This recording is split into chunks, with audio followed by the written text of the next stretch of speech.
Hai, apa kabar kalian semua? Aku doakan kalian semua selalu sehat dan selalu bahagia. Cerita di episode ini diawali dengan direktur mendatangi Yirang dan dia membayar Yirang dengan harga sangat tinggi. Dengan begitu Yirang setuju mengoperasinya. Tetapi sayangnya direktur hanya membayar 10% dari kesepakatan dan akan membayar penuh ketika operasi selesai. Maka dengan berpikir lebih jauh Yirang setuju mengoperasi direktur, tetapi James dengan Guo sangat khawatir dengan itu. Hari operasi telah tiba, maka Yirang menemui direktur. Yirang datang dengan semua rekan-rekannya.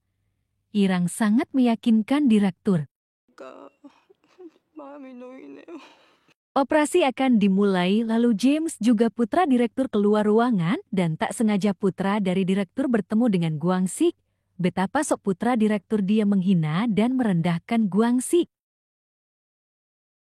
Operasi dimulai. James memasang alat pada sistem kontrol rumah sakit itu supaya rekaman itu benar-benar menunjukkan kalau Yirang operasi padahal tidak. Tetapi tiba-tiba ada kendala, alat itu rusak. James sangat panik dan ketika diperbaiki ternyata tidak bisa dan kamera langsung tertuju di ruang operasi. Lantas Yirang mengambil langkah dengan tegas, dia benar-benar akan mengoperasinya. Guo sangat panik, begitu juga James, tetapi Yirang dengan santai mengoperasi tubuh direktur dan dibantu dengan rekan yang lain. Lalu tiba-tiba terjadi kesalahan dan membuat semua panik, terutama Guo. Akhirnya Guo berusaha memanggil seorang dokter dan terlihat putra dari direktur sangat khawatir. Sontak dia pun mendatangi ruang operasi. Sayangnya putra direktur ini tidak bisa apa-apa. Lantas Guangxi datang dan putra direktur merengek dan memohon supaya Guangxi mau membantunya. Tetapi Guangxi mengingatkan semua kelakuan putra direktur padanya saat dia ingin mengoperasi Jehe kembali dan Guangxi pergi dari ruangan itu. Yirang menyuruh putra direktur pergi. Setelah putra direktur pergi, maka selesailah operasinya. Ternyata Yirang tidak benar-benar mengoperasinya dan ternyata itu semua yang dipakai Yirang adalah alat peraga film. Guo sangat syok mengetahui itu semua karena hanya dia yang tidak tahu dengan rencana Yirang. Lalu Yirang menjelaskan bahwa sebelumnya dia mendatangi Guangxi dan meminta Guangxi membuat tangannya seolah-olah sedang sakit. Setelah operasi putra direktur pun sudah mentransfer sisanya dan ternyata direktur dan putranya tertipu.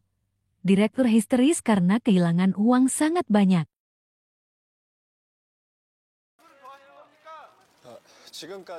Keesokan harinya Guangxi konferensi pers dan mengatakan kalau selama ini dia mengoperasi dan menggantikan putra direktur di dalam operasi. Yirang, James juga Guo menjenguk Jae dengan membawa mesin capit. Jae sangat senang, tetapi tiba-tiba ekspresi Yirang berubah dan dia pergi. Lantas kisah flashback ke masa lalu Yirang, di mana dulu James dulunya adalah bodyguard Yirang dan Yirang sangat dekat dengannya. Yirang putri dari kolong Marat dan Yirang memang dari kecil dia sangat jenius. James selalu siaga untuk Yirang. Dan di hari itu juga ulang tahun Yirang dirayakan di taman bermain. Jelas saja bodyguard sangat banyak yang menjaga tempat itu. Lalu James tampak curiga karena ada satu kursi kosong tidak ada yang menempati, maka James berusaha mengeceknya.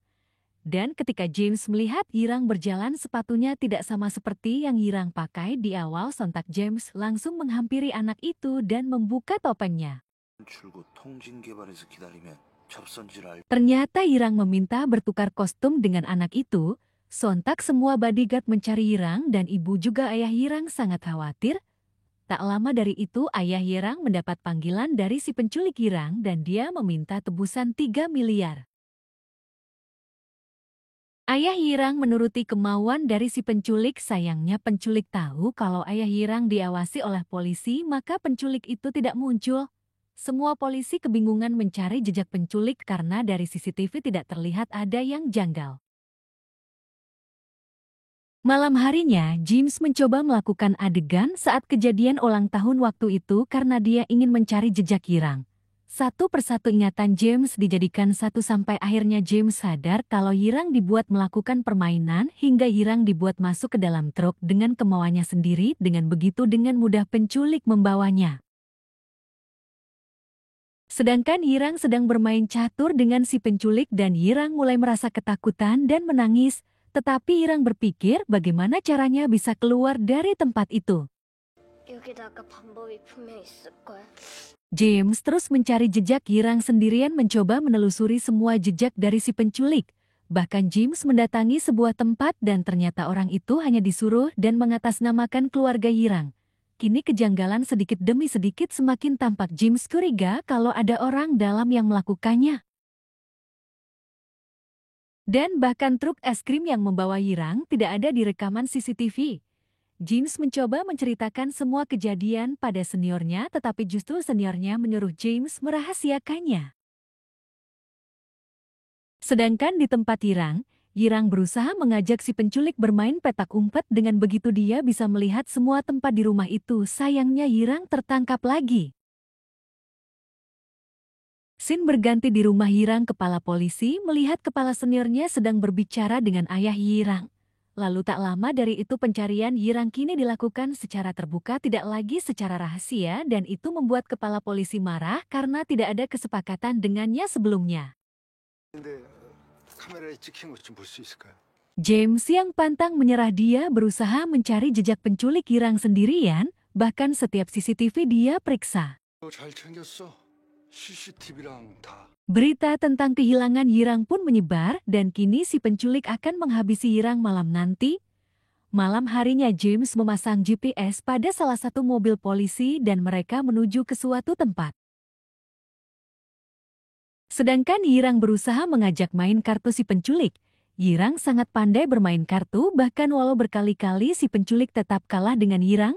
Dan sebagai hadiah dari kemenangan Yirang meminta bermain petak umpet, tetapi Yirang meminta si penculik menghitungnya pelan-pelan. Dengan begitu Yirang memasuki sebuah ruangan di mana Yirang menyiapkan semua bahan untuk meledakkan tempat itu.